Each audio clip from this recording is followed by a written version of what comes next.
하나님께서는 여러분을 존귀하게 여기신다고 오늘 찬양을 같이 했습니다. 찬양을 드리면서 참 아름다운 찬양들을 픽하시고 인도하신다라는 생각을 했습니다. 우리 찬양팀 너무 멋지지 않습니까? 격려의 박수 한번 해주시기 바랍니다.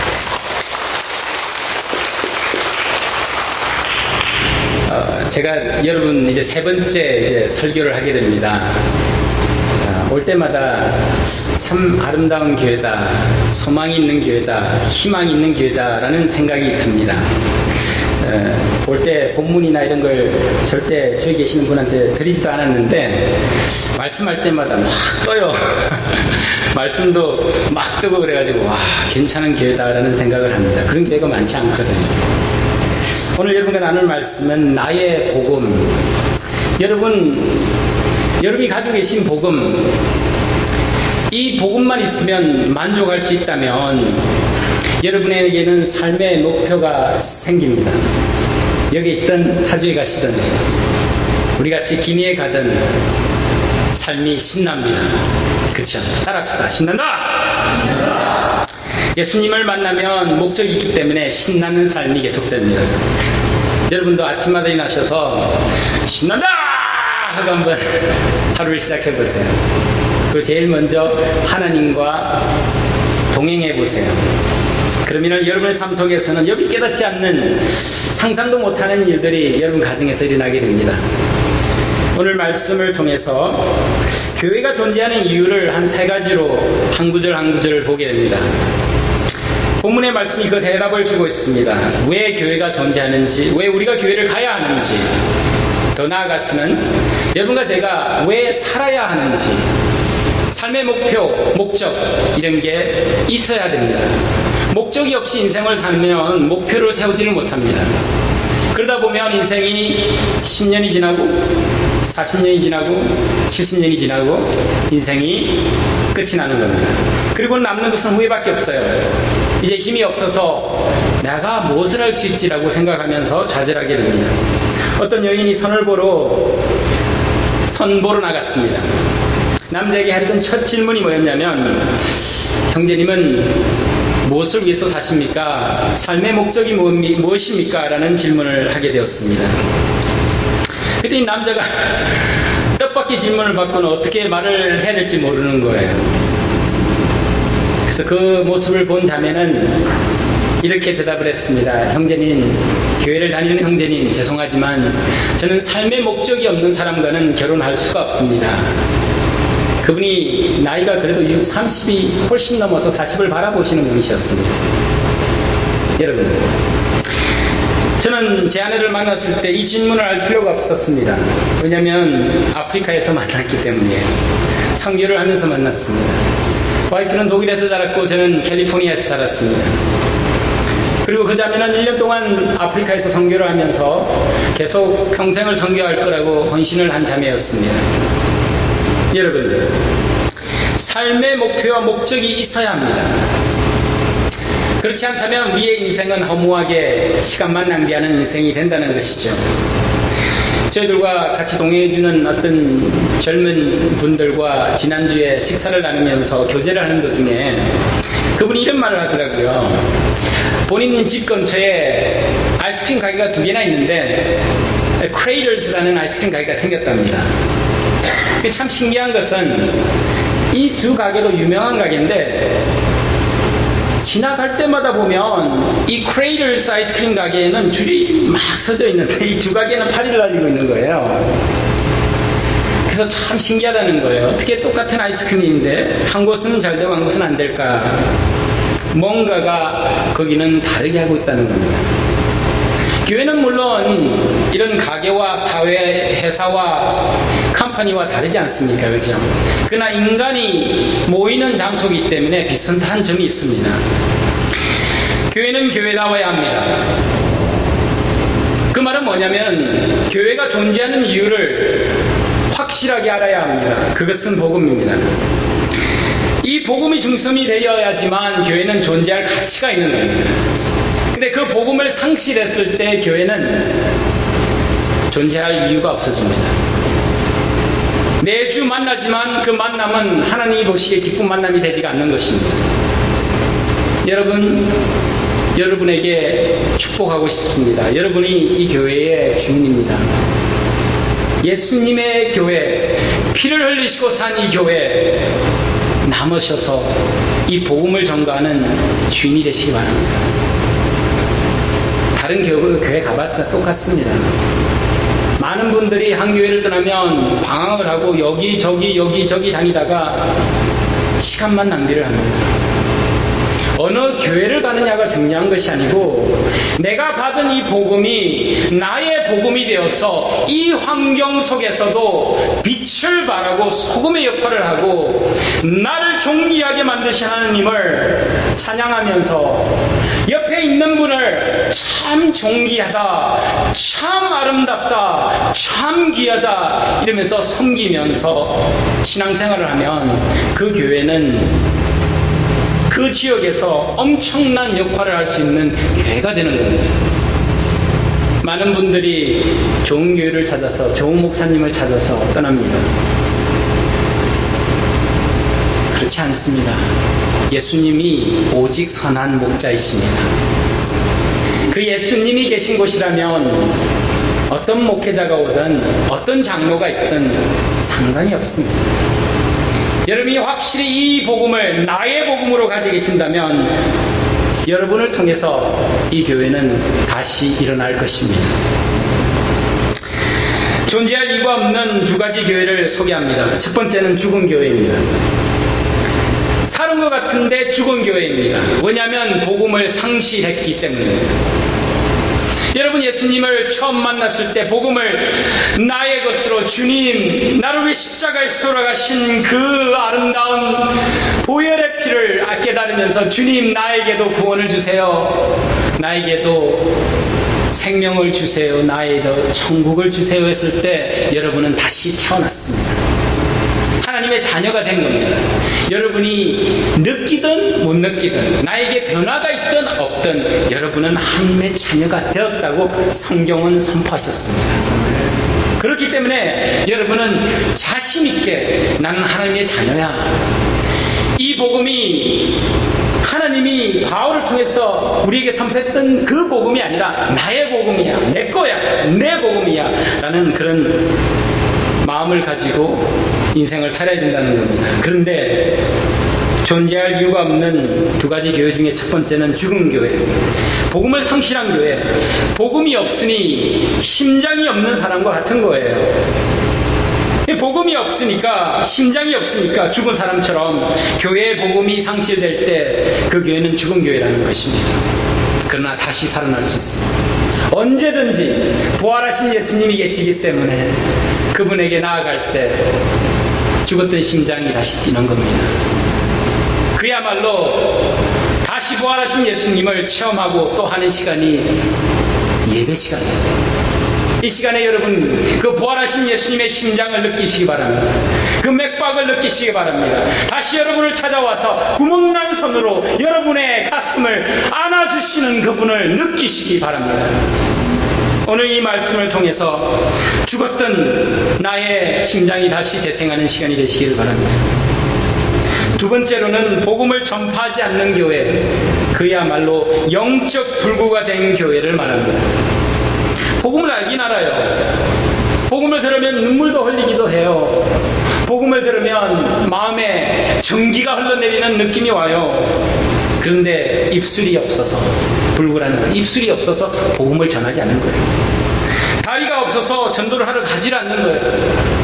바쁘다는 핑계를 대고 이걸 해야 되고 저걸 해야 되고 선교를 하지 않는 거예요. 불구가 된 교회라는 모습이라는 것입니다.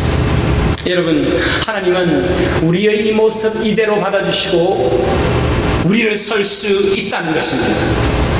그야말로 무릎 위를 걸어가시는 하나님께서 여러분 상태 그대로를 가지고 이 마스터 하나님께서 여러분을 만지시면 여러분은 아름다운 모습으로 진짜 오리 같은 우리가 그 백조 같은 모습으로 변할 수 있다는 것입니다. 다시 한 번 더 강조합니다. 진정한 교회는 복음으로 시작하고 복음으로 끝납니다. 자, 한번 따라합시다. 진정한 교회는 복음으로 시작하고 복음으로 끝납니다. 복음이 중심이 아니라면 어떤 모임도 교회라고 자칭할 수가 없습니다. 그래서 이 복음이 나의 복음이 되어야 된다는 것이죠. 오늘 본문 말씀의 25절에 첫 번째로 25절에 보면 교회가 존재할 첫 번째 이유를 바울 사도는 이렇게 선포하고 있습니다. 저와 함께 같이 읽겠습니다. 나의 복음과 예수 그리스도를 전파함은 영세전부터 감추었다가, 여기서 잘못 이해를 하면 나의 복음과 예수 그리스도가 바로 다른 것처럼 한국말에는 번역이 되어 있습니다. 그죠? 과라는 말이 있기 때문에. 근데 이거는 잘못된 번역입니다. 영어로는 이렇게 되어 있습니다. Now to him who is able to establish you in accordance with my gospel. 그리고 칸마가 있습니다. The message I proclaim about Jesus Christ in keeping with the revelation of the mystery hidden for long ages past. 그야말로 my gospel하고 the message of the cross가 하나라는 거예요. 그래서 한국말로 번역을 하면 더 가깝게 이렇게 번역을 해야 됩니다. 나의 복음, 곧 바로 예수 그리스도를 전파함은 이라고 해야 됩니다. 여러분의 복음은 예수 그리스도입니다. 여러분 오늘 아침에 예배를 나오셨을 때 아마 가지고 있는 문제가 있을 겁니다. 떠나야 하기 때문에 준비해야 되는 것이 있는 분도 계실 겁니다. 자녀 문제가 있으신 분도 계십니다. 남편과의 불화도 있는 분도 계실 겁니다. 교회에서 가지고 있는 갈등도 있습니다. 그러나 그 문제는 문제가 될 수가 없습니다. 왜냐하면 우리에게는 예수님이 계시기 때문에. 부활하신 예수님이 나에게 있는데 그 문제는 문제가 아닌 겁니다. 그 문제를 바라보면 너무 심각하게 느끼는데, 좌절하게 되는데, 자살까지도 하게 되는데, 예수님을 바라보니 솔루션이 보이는 겁니다. 해결책이 보이는 겁니다.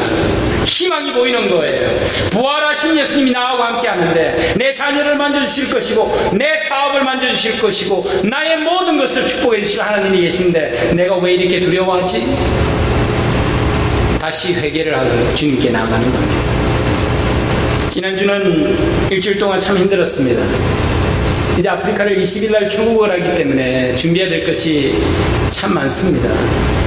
돌아가면 교사도 없기 때문에 우리 가족이 60명이라는 아이들을 가르쳐야 합니다. 기숙사 학교를 운영해야 되기 때문에 믿음 어릴 때까지 모든 것을 해왔습니다. 하나님께서 엄청나게 축복을 해주셨습니다. 하루 만에 진짜 63 acres라는 큰 땅을 하루 만에 주셨습니다.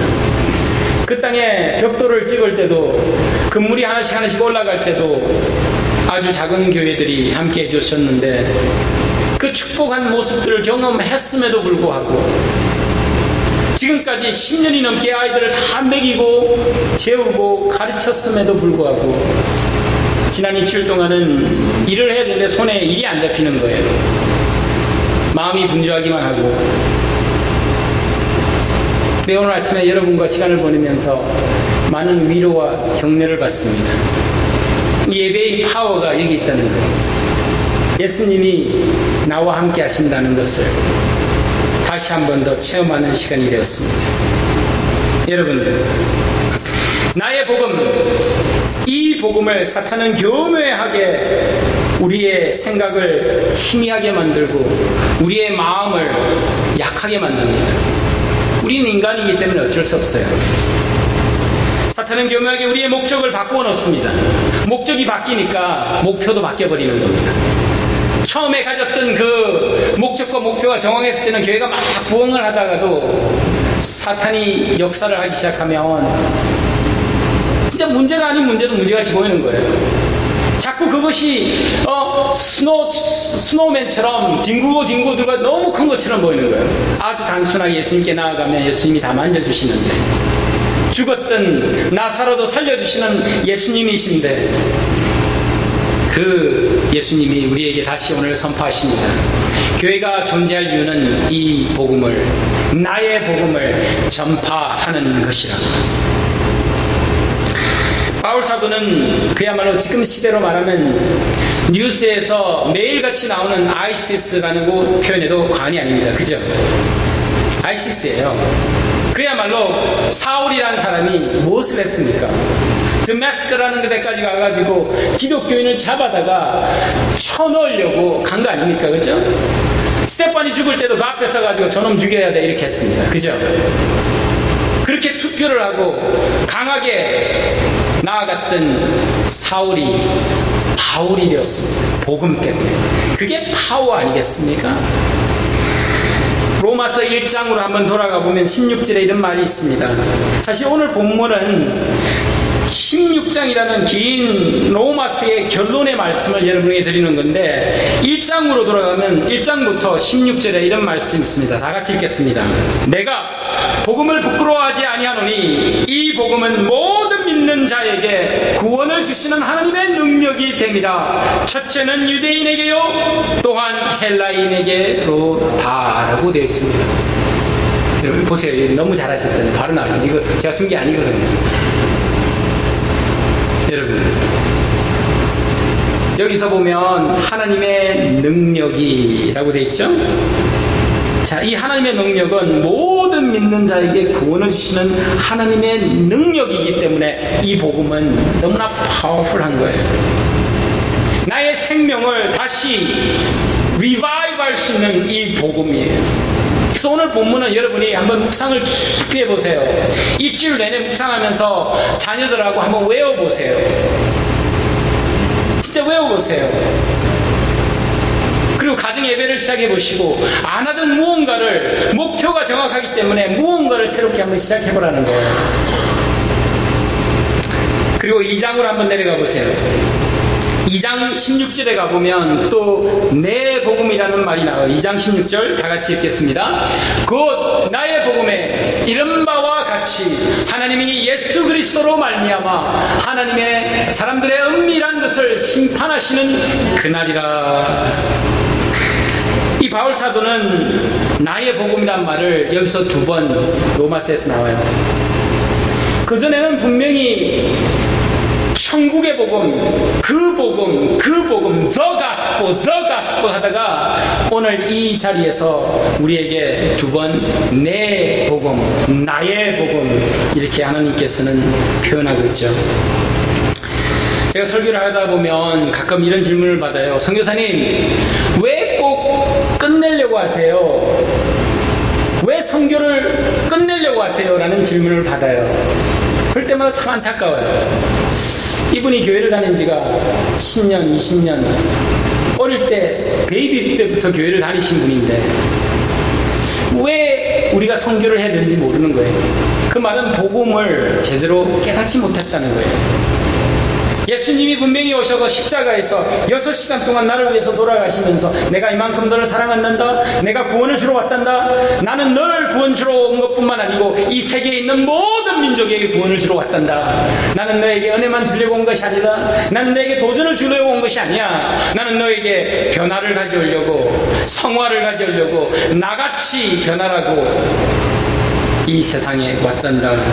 그리고 우리에게 가라 땅끝까지라고 말씀하셨거든요.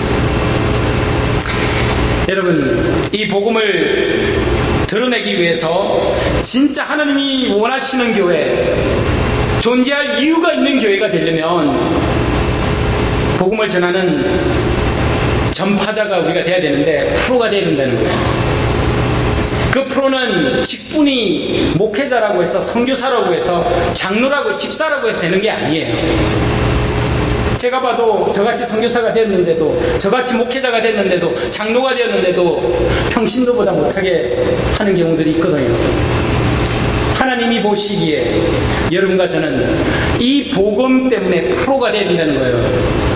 그래서 연습을 해야 되고, 또 한 번 더 기도를 해야 되고, 계획을 세워야 되고, 이 프로가 된다는 건 하루아침에 되는 게 아니죠. 한 번 해보고, 두 번 해보고, 세 번 해보고, 계속 반복해서 하다 보면 언젠가 여러분과 저는 복음의 프로가 되는 거예요. 그렇게 되면 바울 사도처럼 나의 복음이라고 간증을 하게 된다는 거죠. 그 전까지는 하나님의 복음, 예수님의 복음, 바울의 복음, 베드로의 복음 이러다가 그렇게 변화가 일어난다는 거죠. 이렇게 복음을 전파하는 프로가 되면 조그마한 일, 조금 다른 점, 교회 안에서 있는 이런 불화들이 싹 없어져 버려요. 왜냐면 그 복음 때문에 뭉치게 되니까. 어떻게 하면 전도를 더 할 수 있을까 하는데 시끄러운 교회에 누가 가려고 그러겠어요. 그죠? 막 다투는 교회, 막 모임만 하고 미팅만 하는 교회에 누가 가려고 그러겠어요. 나 같아도 안 가려고 그럴 텐데. 가면은 막 복음이 선포되고 막 즐겁고 만나면 신난다 외치면서 한 명이 더 오고 믿지 않는 사람이 구원을 받게 되고 이런 일이 막 매일같이 나고, 그런 교회들은 더 가고 싶어지고 더 만나고 싶어지고 그렇게 된다는 것이죠. 자, 두 번째 존재해야 될 이유, 교회가 존재해야 될 이유를 16장 26절 두 번째 구절 한번 찾아보시기 바랍니다. 26절 다 같이 읽겠습니다. 이제는 나타내신 바 되었으며 영원하신 하나님의 명을 쫓아 선지자들의 글로 말미암아 모든 민족으로 믿어 순종케 하시려고 알게 하신 바 그 비밀의 계시를 쫓아 된 것이니 이 복음으로 너희를 능히 경고케 하실 거라는 겁니다. 여러분과 저를 경고하게 한다, 여러분과 저를 키우는 거, 여러분과 저의 마음을 키우게 하는 것은 복음 그 자체라는 거예요. 여러분, 복음을 전하면 그 전함을 받는 사람이 구원도 받지만 복음을 전할 때 무슨 일이 생기냐면 내가 프로가 되면서 내가 경고하게 되는 거예요. 흔들리지 않는 사람이 되는 것입니다. 인생을 살다 보면 왜 좌절하는 시간이 없겠습니까? 괴로운 시간이 왜 없겠어요? 눈물 나는 시간이 왜 없겠습니까? 그러나 그 시간에 복음을 바라볼 때 다시 힘이 돋아나고 생명이 돋아나고 그렇게 하나님의 음성이 들리기 시작한다는 것이죠. 계속 기독교의 목표를 이 복음이 제시하고 있는 것입니다.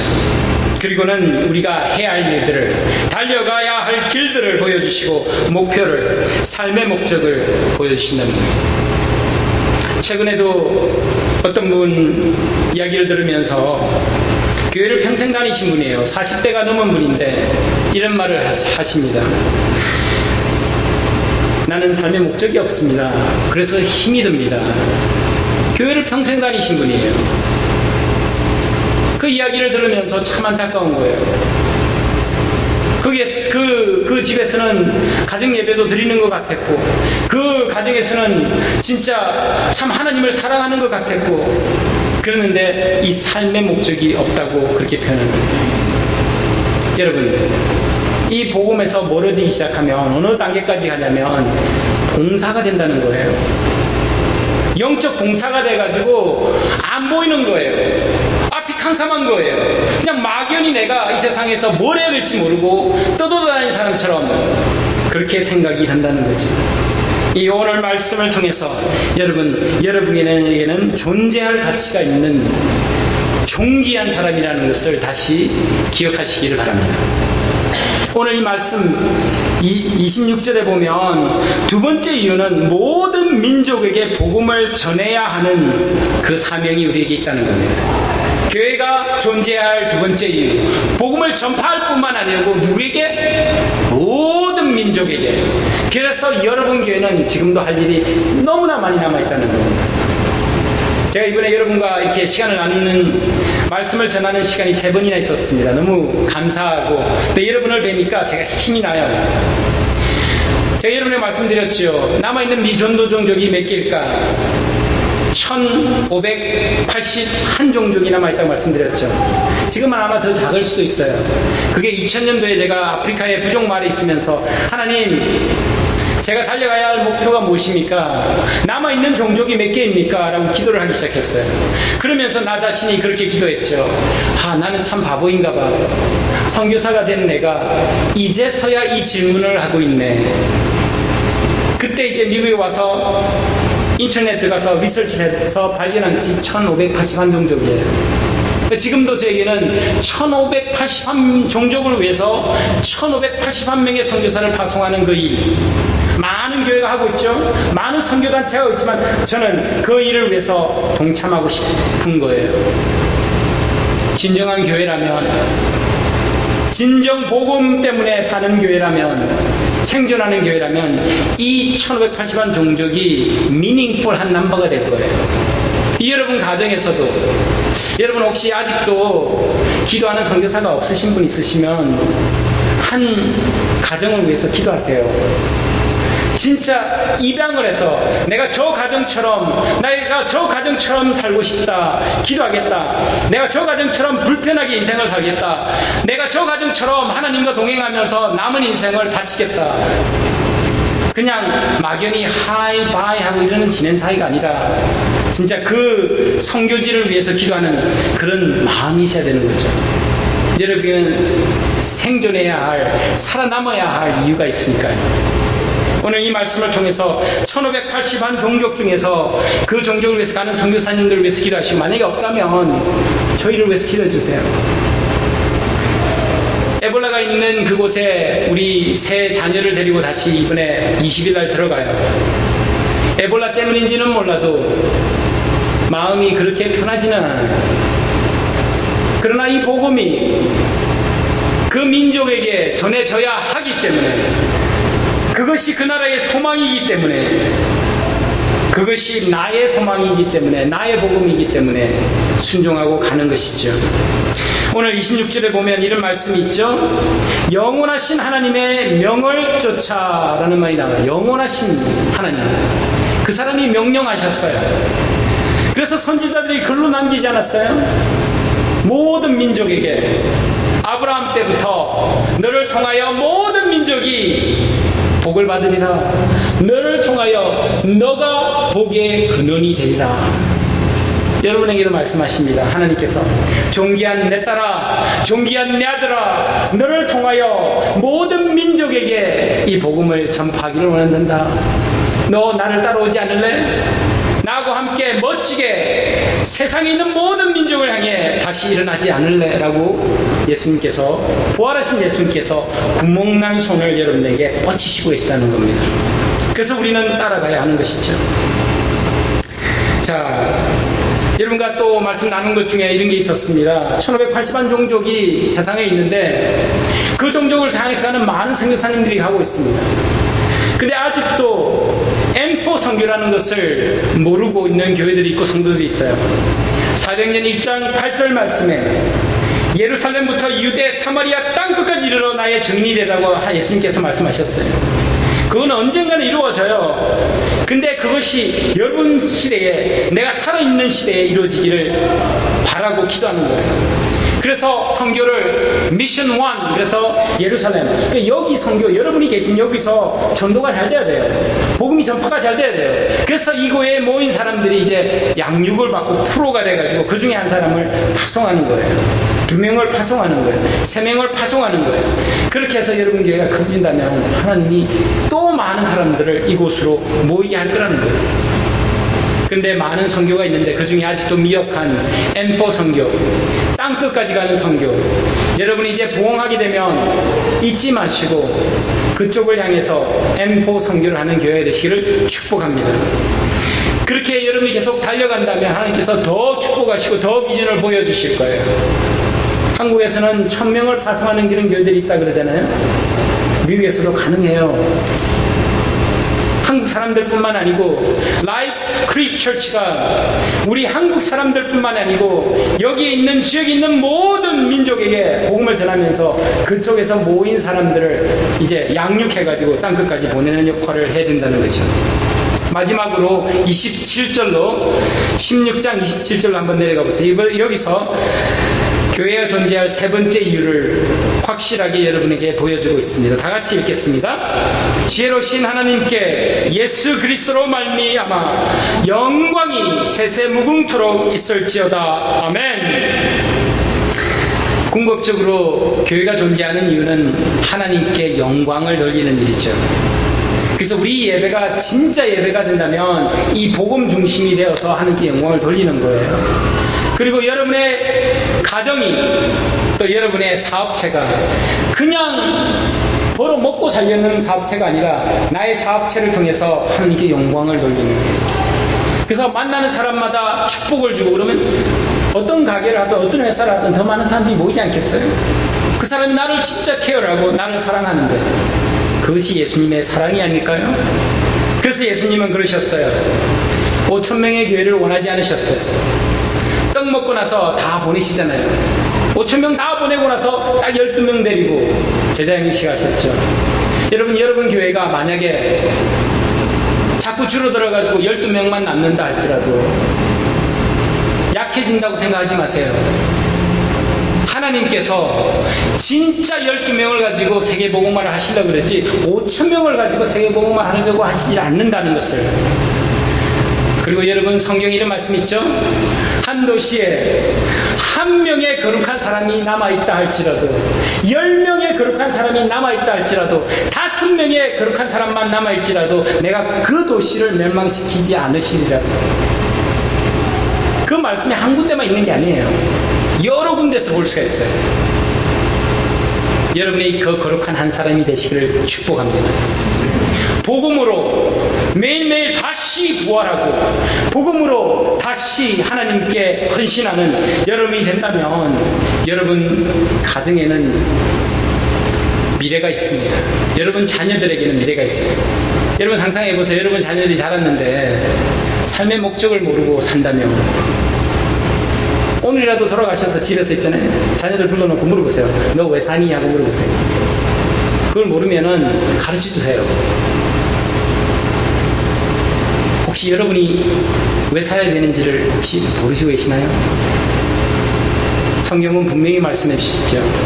교회가 존재할 이유, 복음을 전파하고 모든 민족에게 전파하고 그 다음에 하나님께 영광을 돌리는, 쉽게 이렇게 아이들에게 가르쳐 주시면 돼요. 얘야, 너는 하나님께 영광을 돌리기 위해서 존재한단다. 따라해봐. 나는 한번 따라해보세요. 나는 하나님께 영광을 돌리기 위해서 존재합니다. 아이들에게 외우게 해야 돼요. 12살이 되기 전에. 12살이 지나면 있잖아요. 아이들에게 부모가 가르치려고 그러면 싸우게 돼요. 길어봤자 13년이에요. 12년, 14년 안에 여러분이 가르치고 싶은 거는 다 가르쳐야 돼요, 아이들한테. 그래서 그 아이가 왜 살아야 되는지, 왜 존재하는지, 나의 의미가 무엇인지, 너는 하나님이 존귀하게 여기는 하나님의 아들이란다 라는 것을 심어줘야 된다는 거예요. 복음을 전파해야 된다고. 모든 민족에게 너는 하나님의 대사라고, 이런 것을 아이들에게, 나에게도 심어주고 아이들에게 심어주고 내가 만나는 성도들에게, 제자 삼는 사람들에게 심어준다면 여러분은 엄청난 역할을 할 수 있게 된다는 것이죠. 마지막으로 결론을 지을게요. 한 70년대에 어떤 흑인 집사님이 목사님이 되셨어요.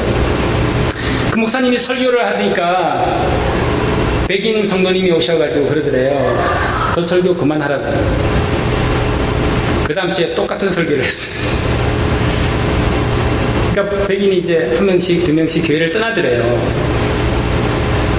그리고 남은 사람이 이제 한 두세 명밖에 안 남은 거예요.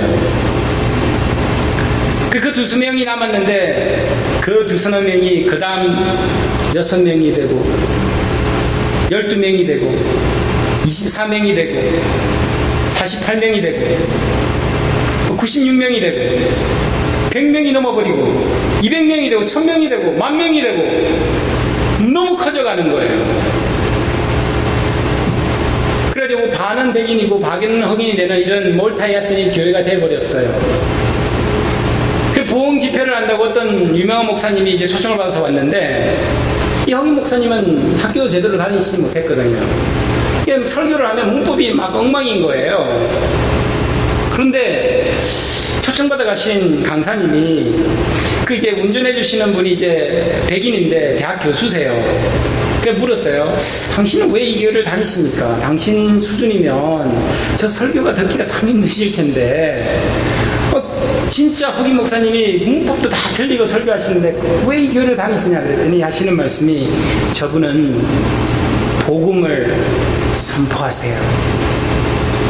그 복음 때문에 그 70년대에 그 남쪽에서는 흑인, 백인 완전히 갈라져서 살던 그런 때거든요.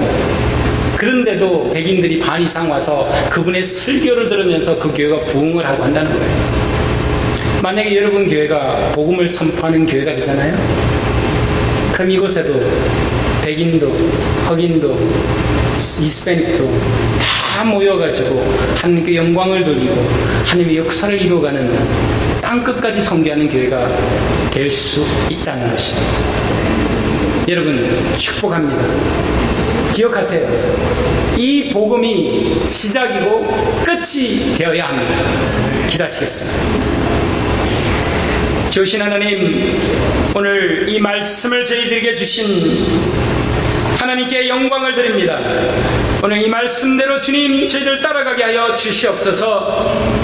저희 심장이 굳어서 얼어붙어서 뛰지 않을 때 예수님의 심장이 저희들을 만져주시고 녹여주셔서 다시 재생시켜 주시고 주님과 따라가며 이 복음을 전하게 하여 주시옵소서. 라이프 크릭 철치가 주님 음성을 들으며 이 지역뿐만 아니라 부흥이 일어나서 땅끝까지 선교하는 교회가 되게 축복하여 주시옵소서. 예수님 이름으로 기도드렸사옵나이다. 아멘.